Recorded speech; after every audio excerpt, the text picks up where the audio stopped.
Assalamualaikum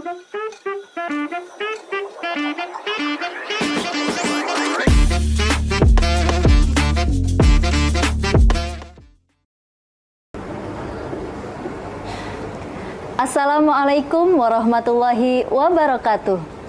Salam sejahtera, Om Swastiastu, Namo Buddhaya, salam kebajikan. Sahabat Pamong Desa, selamat datang di podcast kami, tempat di mana kami membahas berbagai topik penting seputar pengelolaan keuangan desa. Belakangan, banyak kasus tindak pidana korupsi juga terjadi di desa dan melibatkan kepala desa dan juga aparat pemerintah desa. Mengapa demikian? Untuk membedah permasalahan ini, pada podcast kali ini kami mengundang Ibu Ira Hayatunisma SEMM. Beliau merupakan Kasubdit Fasilitasi Pengelolaan Keuangan Desa, Ditjen Bina Pemerintah Desa. Bersama saya, Ulfa Julianti. Assalamualaikum Bu Ira. Waalaikumsalam Mbak Ulfa. Ya, Bu Ira, sehat kabarnya? Alhamdulillah. Bu Ira, tindak pidana korupsi belakangan juga marak terjadi Bu di desa. Kira-kira apa sih Bu dasar hukum terkait tindak pidana korupsi yang bisa dijelaskan Bu? Ya, jadi sebelum masuk ke dasar hukum, saya akan jelaskan gitu ya, apa saja sih yang kita anggap sebagai perbuatan korupsi ya. Yang pertama itu memperkaya diri sendiri atau golongannya ya.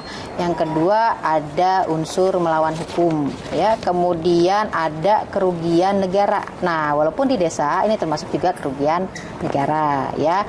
Kemudian adanya penyalahgunaan kewenangan ya, seperti kepala desa atau pejabat-pejabat ya, itu termasuk juga korupsi gitu ya. Nah, apa yang menjadi regulasi itu ada di Undang-Undang 20 ya tahun 2001 ya. Itu mereka yang melakukan korupsi itu bisa dikenakan pidana ya, paling singkat itu penjara 4 tahun, paling lama 20 tahun. Dan kalau denda itu sekitar 200 juta sampai dengan 1 miliar. Bahkan bisa dihukum mati gitu ya, pidana mati. Iya Bu. Lantas perilaku korupsi yang seperti apa nih Bu yang paling sering terjadi dilakukan oleh aparat negara, aparat desa, mohon maaf? Ya. Yang paling sering itu biasanya markup harga ya, kemudian transaksi-transaksi yang mungkin laporannya fiktif ya, karena mungkin uangnya dipakai dulu gitu ya, ketika harus dilaporkan mereka tidak ada, akhirnya cari-cari ya, mohon maaf jadi bodong ya, kwitansi-kwitansi bodong, faktur-faktur bodong, itu banyak sekali yang terjadi seperti itu. Kemudian juga pelanggaran terkait dengan pengadaan barang jasa ya, ini juga merupakan hal-hal yang paling sering terjadi di desa.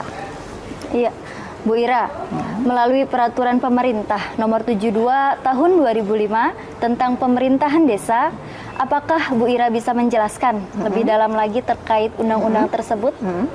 Ya, jadi gini, itu mengamanatkan bahwa yang menjadi aparatur desa. Nah, kita perlu menjelaskan dulu, aparatur desa itu termasuk juga adalah pemerintahan desa, yaitu kepala desa dan perangkat desa, kemudian BPD, lembaga kemasyarakatan dan adat, ya, kemudian kerjasama desa dan termasuk juga BUMDes. Nah, mereka ini harus mempunyai prinsip ya bahwa sebagai abdi negara, abdi masyarakat yang harus melakukan pelayanan, pemberdayaan, dan pembangunan yang ditujukan untuk masyarakat. Jadi bukan pejabat atau aparatur yang dilayani masyarakat gitu ya, atau dihormati, harus dihormati gitu ya. Tapi mereka ini sebagai aparatur desa yang melakukan pelayanan dan juga terkait dengan pemberdayaannya. Begitu, Mbak. Iya.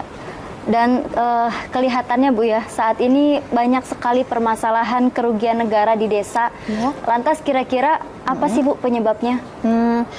Penyebab yang pertama itu pastinya belum optimalnya implementasi keuangan desanya, ya Mbak ya. Terus kemudian SDM-nya, ya baik dari sisi kapasitas maupun juga dari sisi kuantitasnya, ya.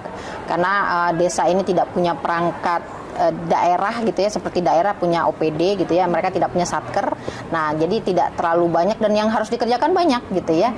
Nah, kemudian yang kedua adalah mereka mungkin dari sisi taraf pendidikan ya, rata-rata itu cuma SMP dan SMA ya. Jadi memang dipaksa harus mengerjakan atau melakukan fungsi yang lumayan banyak gitu ya.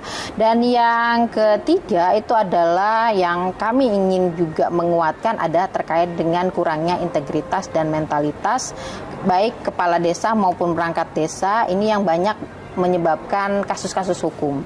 Dan terakhir itu kekurangan binwas dari supra desa ya, ada kecamatan, DPMD dan APIP ya, untuk terkait dengan pembinaan dan pengawasan ya, karena perbandingan tim binwas dengan jumlah desa di suatu Pemda itu kadang-kadang tidak signifikan seperti itu. Ya, lantas Bu, apa saja sih Bu yang sudah dilakukan oleh pemerintah, terutama Ditjen Bina Pemerintah Desa untuk mencegah terjadinya sebab-sebab yang telah Ibu nyatakan tadi? Ya, jadi yang pertama ya, kita mempersiapkan dari sisi kebijakan ya, regulasi maupun dari sisi kelengkapan aplikasi kami yaitu Siskudes ya. Dari sisi kebijakan kami sudah mengakomodir ya terkait dengan bagaimana pembinaan dan pengawasan terkait implementasi transaksi non tunai, itu ada di Permendagri 15 tahun 2024, kemudian ada 2 SE ya, kemudian juga dari sisi aplikasi kami sudah mempersiapkan Siskudes Link ya untuk mengakomodir transaksi non tunai ya. Jadi kami mengarahkan implementasi ini dengan transaksi non tunai agar penatausan dan pelaporan bisa tercatat secara real time seperti itu.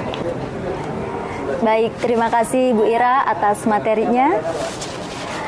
Sahabat Pamong Desa, menjadi aparatur pemerintah desa adalah sebuah amanah yang dijalankan untuk mensejahterakan masyarakat desa, bukan untuk melakukan korupsi yang dapat merugikan masyarakat. Demikian perbincangan kita dengan Ibu Ira Hayatun Nisma SEMM, Kasubdit Pengelolaan Keuangan Desa, Ditjen Bina Pemerintah Desa, Kementerian Dalam Negeri. Kita bertemu kembali dalam podcast berikutnya.